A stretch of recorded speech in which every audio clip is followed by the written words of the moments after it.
So in this lecture, we will look at BDD variable ordering. In the last class, we saw what is a BDD and how to draw a BDD given a Boolean expression.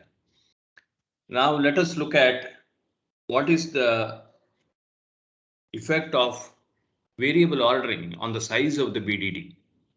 Okay, so here is an example. To begin with, the question is, does variable ordering matter? The answer to this question is yes. Here is an example. Suppose the function is a1 b1 plus a2 b2 plus a3 b3, which means there are actually six inputs, a1 to a3, b1 to b3. And if we look at the good ordering, so you can say, you can see that if a1 and b1 are 1, then the output is 1. See from this, okay. Or if a2 and b2 are 1, then also the output is 1. If a3 and b3 are 1, then the output is 1.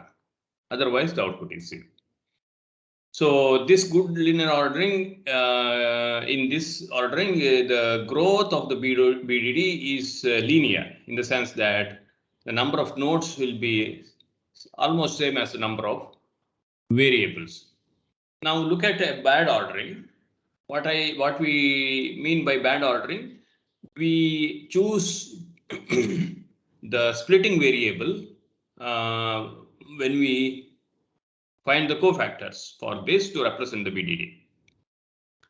Suppose we first take a1 as the splitting variable, that is fa1 and fa1 bar. You find the cofactors of fa1 and of this function with respect to a1 and a1 bar.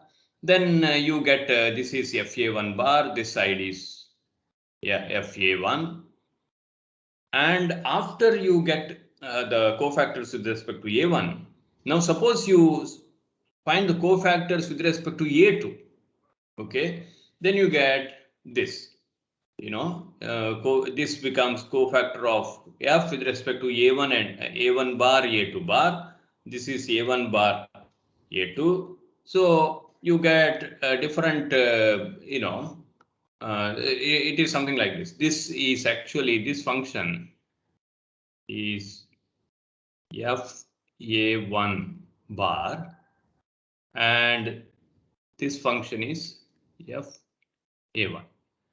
What is this function? fa1 bar, a2 bar. This is fa1 bar, a2, and like that. Okay, so you get all these different. So if we choose variables in a very arbitrary manner, in fact, this is the worst possible ordering, which results in so many nodes in the BDD. So 1, 2, 3, 4, 5, 6, 7. There are a number of nodes, and therefore you need to allocate that much memory in the computer to represent this BDD. Okay, so this is a bad ordering. It results in exponential growth of the BDD size with respect to the number of variables. Therefore, this question has very profound meaning in the sense that if we have a good variable ordering, then the size of the BDD will be small, and the memory required to represent that also will be less. Okay. Therefore, so variable ordering consequences. The problem here is some problems that are known to be exponentially hard to solve work out to be very easy on BDDs. What that means? Suppose we have, it looks some problems are very, very big, but if we can use BDDs to represent them in a very compact way and then solve them. Trouble is, they're only easy when the size of the BDD that represents the problem is reasonable. That means it is not a very big BDD. Okay. Some input problems make nice BDDs, small BDDs. Others make large BDDs. There is absolutely the fact is no universal solution. Okay, which problem has a very compact BDD. Okay, so that is not there is no universal solution, but we will see how to minimize the size of the BDD with respect by choosing appropriate variable ordering. There are some ways by which we can decide about that. There are so variable ordering heuristics. Okay, there are some heuristics. We make nice BDDs for reasonable problems by appropriate variable ordering. Basic characterization of which problems never make nice BDDs. What problems or what functions which do not make the BDDs small? Okay, what are the characteristics of such functions or such variable ordering? We'll see that. Okay. Now here is an example, a very straightforward thing to understand. Suppose you have a bit serial processor. Okay, so you get inputs in terms of bits x1, x2, xn. And suppose this machine reads your inputs one bit at a time.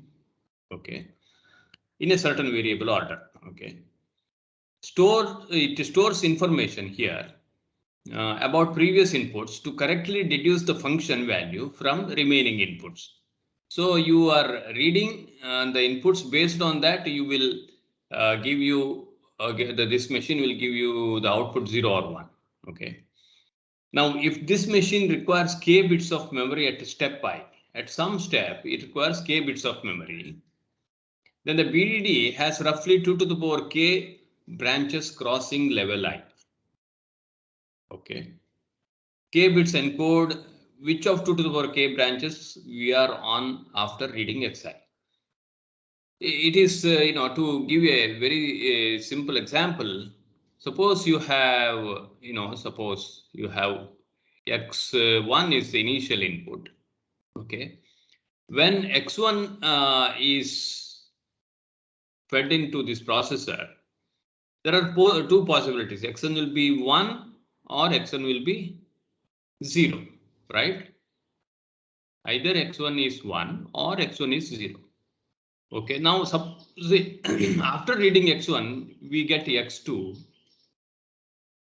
X2 also either it will be 1 or 0. Okay, so x2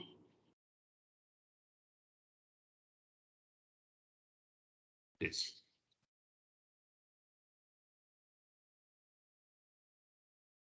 This is x2.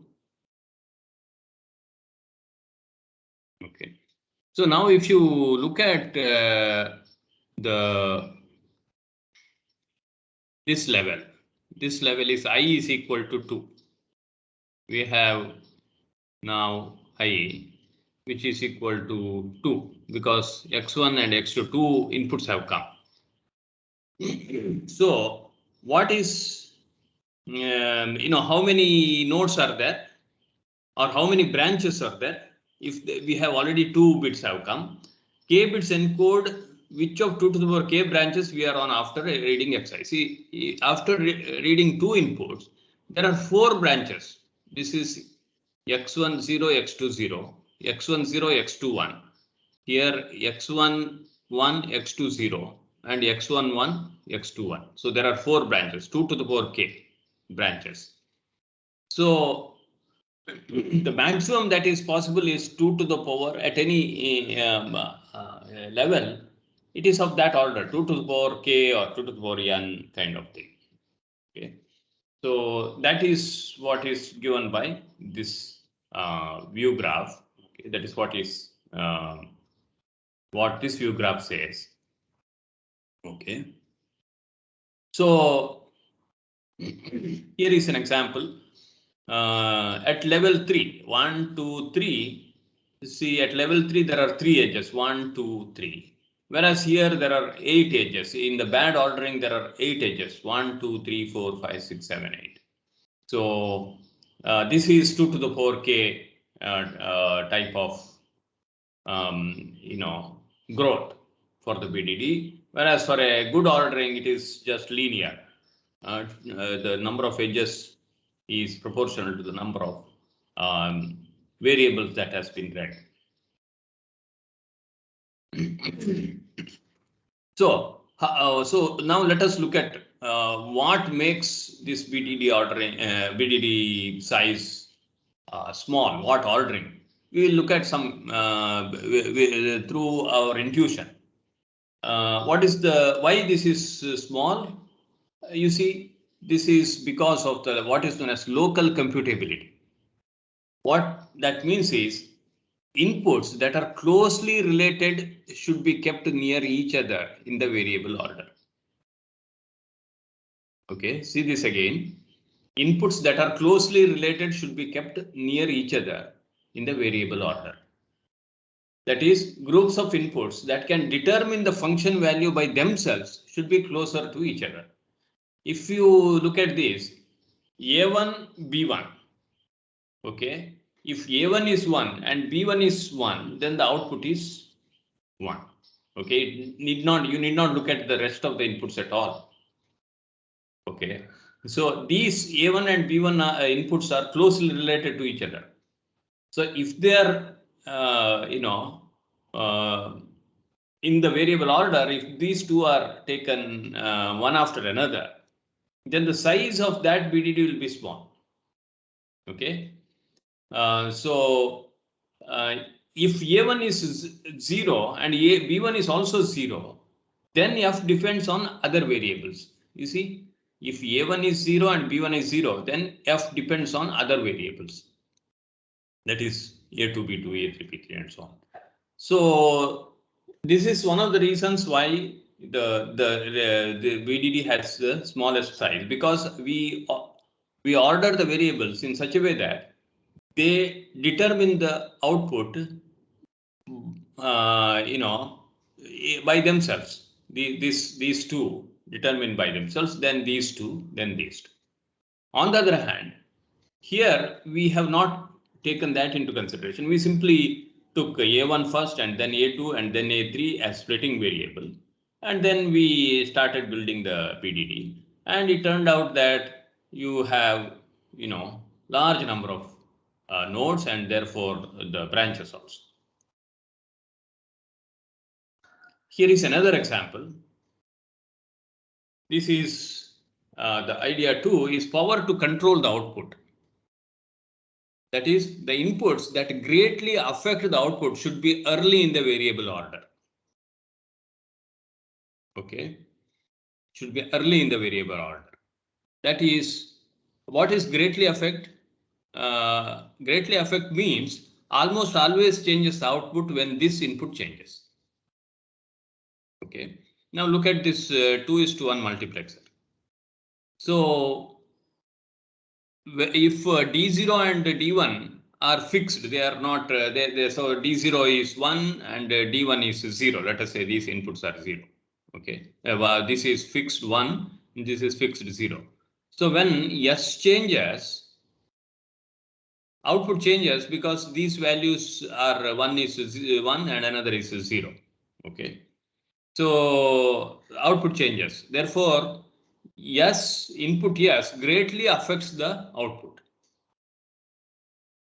Okay. On the other hand, if D0 is at the top, so this is the BDD which gives you this function which represents this function. S is at the top. This is the order. S less than D0 less than D1. When S is 0, okay, then D0 is chosen. And if D0 is 1, the output is 1. If S is 1, D1 is chosen. And if D1 is 1, output is 1. Okay, so this is the variable, the size of the BDD with the three nodes. On the other hand, if we order the BDD in this fashion, that is D0 is the first splitting variable, and then D1, and then S, then you would see that this is the variable order. Sorry, this is the size of the BDD. Okay, so here you can see that D0 is not the one which controls the output. Okay, rather it is S that controls the output. Therefore, S should be made as the parent or the root node. Therefore, this BDD size is less and small, and this size is large. Is that clear?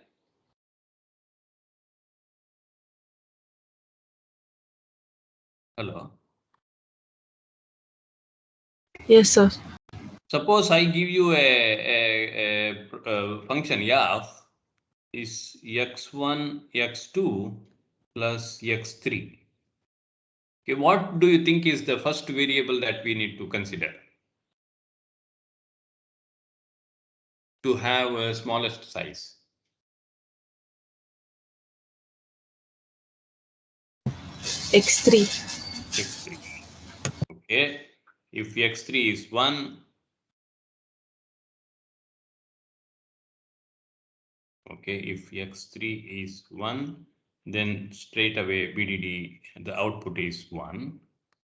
If x3 is 0, then I can consider x1 or x2, it is one and the same. If x1 is 1, then if x2 is also 1, then output is 1. If these are 0,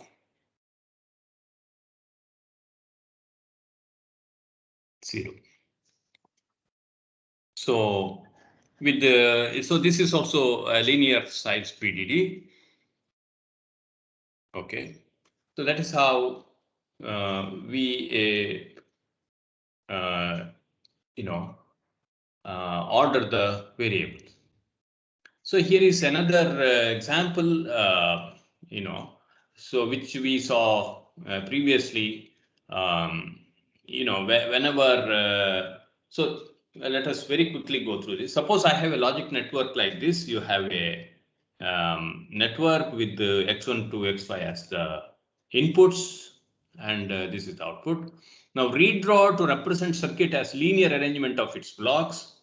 Okay, that is x1 goes here, x2 goes to second block, x3 goes to third block, x4 and x5 goes to fourth block. The outputs of these blocks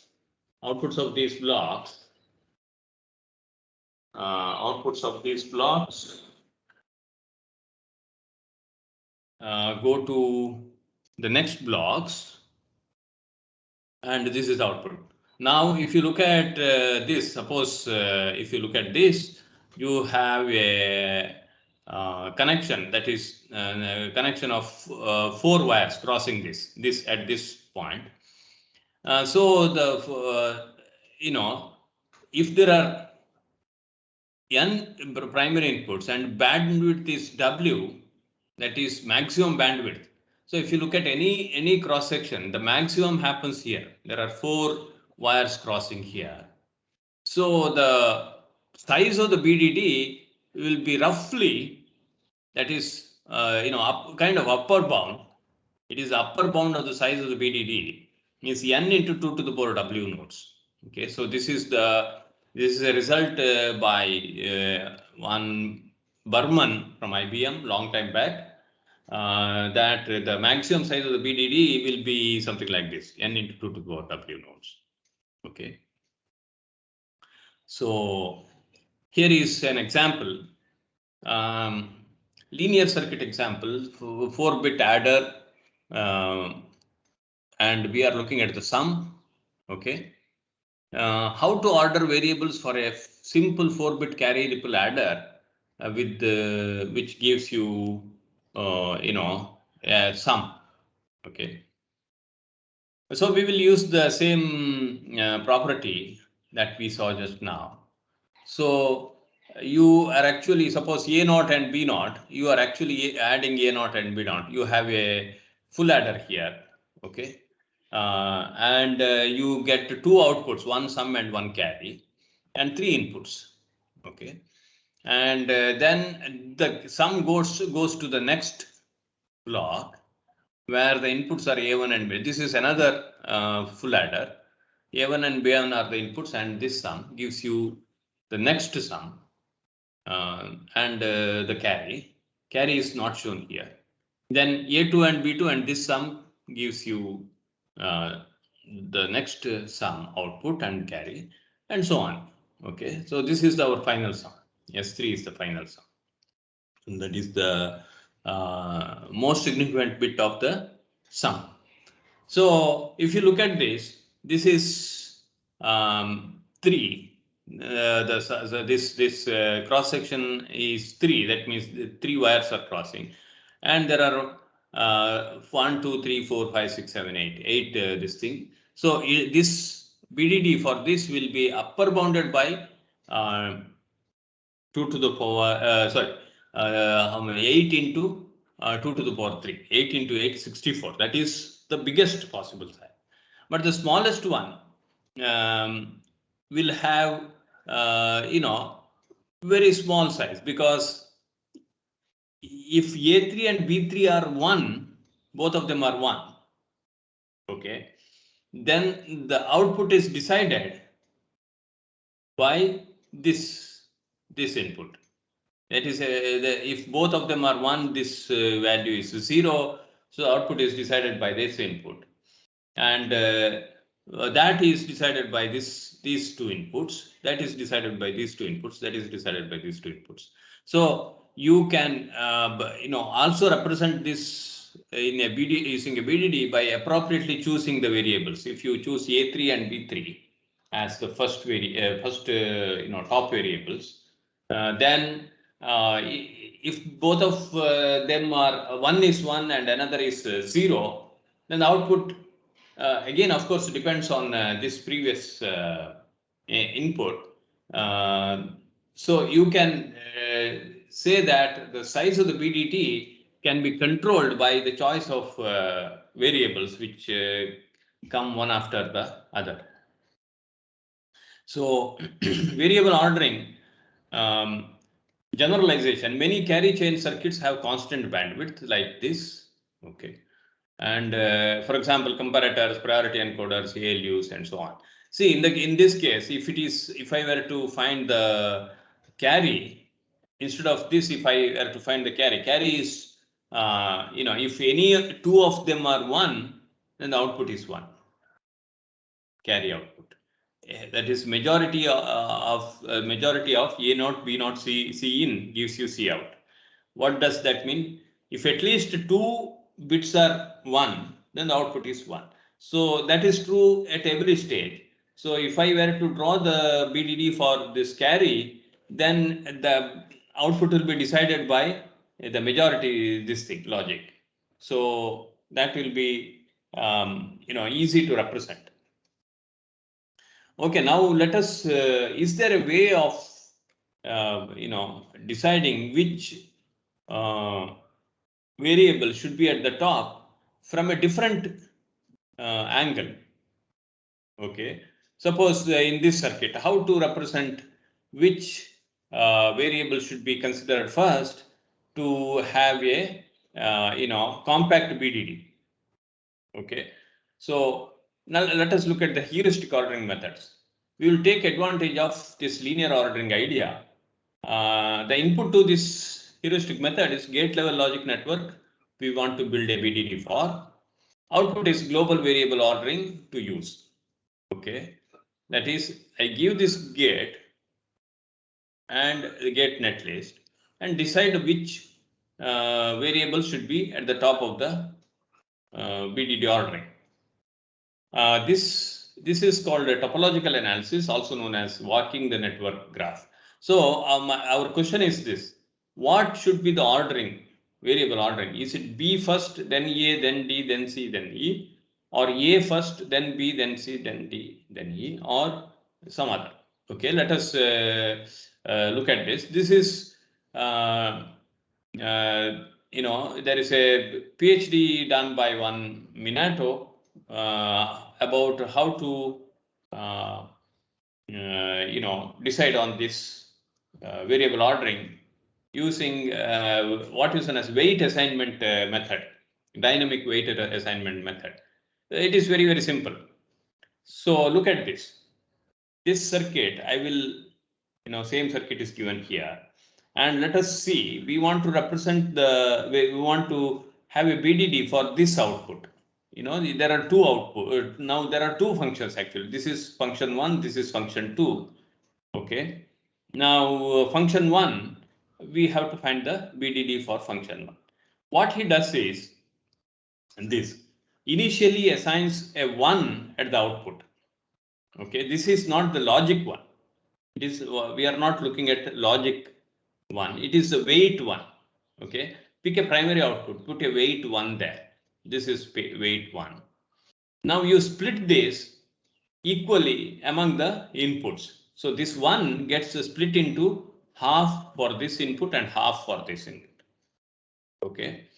Now you again split this one half into equal number, 1/4 here and 1/4 for this. Okay.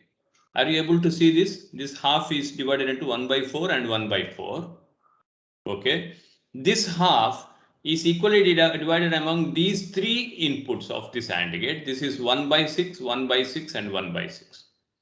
Okay. So we have reached the primary input side.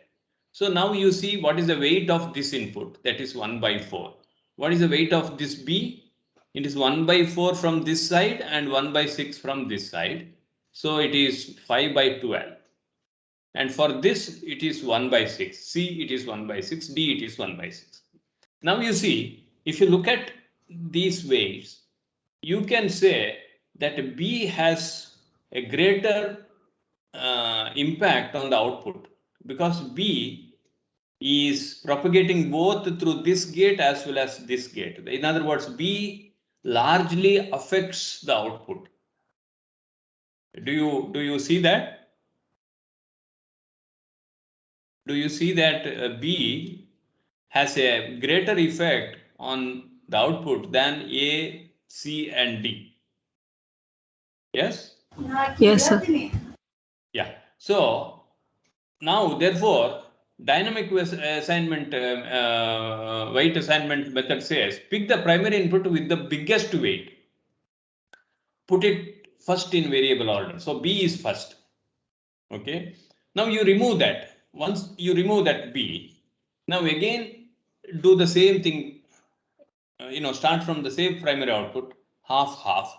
Now this is that B I have already removed because the B is already in our list. So next comes half. This half straight away goes here. This half is divided equally among these two inputs. So then A is the next variable order. Therefore, now you see A, B together decides the output actually. So whatever we have seen earlier, okay, which gets reflected here. Those inputs which decide the output are now top in the variable order. So these two, so you remove A also, then you are left with again you continue 1 that is divided into half. So then you can say C and then D. Okay. So this is the variable ordering for this output. Okay. Then for the next output you have E. So your variable ordering can be B, A, C, D, E. This will give you the minimum sized BDD. Okay, so this is Minato's dynamic weight assignment method. So what is Minato's method? Iteratively picks the next variable in order using the simple weight propagation idea. Tries to order all variables starting from the deepest output. If this fails, then it goes to the next deepest output and starts again. So what he says is you start this thing from the deepest output. So this output has 2 levels, okay, whereas this output has only 1 level, 1 gate, whereas this has 2 gates. So you have to look at you have to take the first output, which is deepest in the logic. Okay, so that is this. tries to order all variables starting from the deepest output. If this fails, then it goes to the next deepest output and starts again. So fails means it is, you will get an order which may not be exactly, what should I say, exactly, which will be the variable order. Because see, what happens is many a time there will be reconvergent fan outs. Okay, so suppose I have one more gate here. Okay, one more gate whose output goes to this as well as to this. Okay, that is, this output goes to this as well as to this. Okay, or there are some other gates whose output goes only to this, not to this. Then this deepest, you may not be able to find the deepest output. Okay, suppose you have 10 outputs, and almost all 10 outputs have same level of logic. Means there are 3 levels or 4 levels in each for each output. Then it becomes very difficult to choose which ordering will give you the best BDD for all the outputs. So it may not be possible to find the best ordering for all the outputs. It may be possible only for 1 or 2 outputs. Okay, so that is what it is. So how well does it work? Fairly well, very simple to do. Lots, it is lot better than random order. The complexity is order of number of gates into number of primary inputs. So that is, you are actually going, how many times you have done the parsing here? Number of gates into number of primary inputs. That many times you have accessed this netlist one after again and again. So that is why it is called, the order is number of gates into number of primary inputs. That is the rough complexity of building this VDD using Minatos method. So there are other ordering heuristics. Very quickly, I will go through this, another 2 slides. Suppose your network is a tree.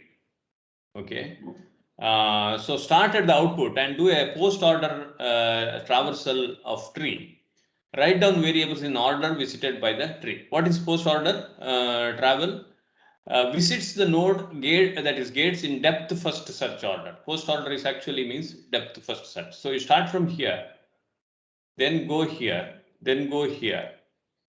So your first variable that is to be in the top of the BDD is A, and then B, then C, then D, then E, F, and G, H, I. Okay, so you can actually, this D can come after E and F, G can come after H and I. That is also, that is actually the depth first search method. So nodes finished, so nodes that are going to be finished, first is B1, then B2, then B5, then B3, B6, B4, B7, B8. Okay, so this is another variable order that you can consider, which will give a relatively smaller BDD. Okay. So sometimes there will be reconvergent fan outs. Then that may not result in the best this thing. Suppose you have your PU is connected here, so you have to go to, see, there is a problem here. You cannot go B, this thing is B8, B5, B1, then you see this B6 also has a input that is coming from B, this B. So whether we have to, our choice should be A, B, C, E, F, D, HIG, or some other. Okay, so there is a you cannot say, because these also have inputs from B and other plots. So such things will complicate actually our choice of variable ordering. Okay. So here you can go through this. Okay. So ordering results, BDD size is relative to number of inputs for different variable ordering. So for different functions like addition, the best linear ordering linear. So best ordering BDD ordering is linear. The worst is exponential for addition. For symmetric functions, that is symmetric means you have x1, x2, or x2, x3 kind of thing. Then the best ordering is linear, and the worst is quadratic. And for multiplication, if you have a function which is actually multiplication, then the best and worst ordering are exponential, because multiplication depends on not only the current input but also other inputs. Okay. So general experience is many tasks have reasonable BDD representation. OBDD means ordered BDD representation. Algorithms remain practical for up to 10 lakh vertices. Heuristic ordering methods generally satisfactory. So heuristic, what we saw in the Minato's case, such ordering gives us fairly good BDDs with the minimum number of nodes in the BDD. So that is about the variable ordering. If there are any questions, please go ahead.